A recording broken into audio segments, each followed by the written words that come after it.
Friend good morning. আজি দিনটোৰ ৰঙালী বিহু উপলক্ষে মোৰ তৰফৰ পৰা সকলোকে আন্তৰিক শুভেচ্ছা জনালোঁ। আজি ৰঙালী বিহুৰ প্ৰথম দিনটোত মোৰ ব্লগ আছামিজ ব্লগ জনেশ্বৰ কুৰ্মী চেনেলটো আজি ৰঙালী বিহুৰ পবিত্ৰ দিনাখনে আৰম্ভ কৰিছোঁ। আপোনালোকৰ মৰম আশীৰ্বাদে ভালে ভালে আগবাঢ়ি যাওক তাৰে কামনা কৰিছোঁ। ব্লগ দিব আৰু ৰাইজ আশা ৰাখিছোঁ আৰু যাতে আগবাঢ়ি গ'লে নতুন নতুন ভিডিঅ' আপলোড কৰিব পাৰিম, আপোনালোকে চাব। আৰু মোৰ কেমেৰা কোৱালিটিটো ইমান এটা ভাল নহয়, ইমান ভাল নাহে আৰু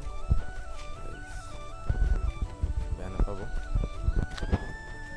মেইন কথাটোৱে ক'বলৈ পাৰিলোঁ আপোনালোকক, ভিডিঅ'টো like comment share and subscribe কৰিবলৈ নাপাহৰিব।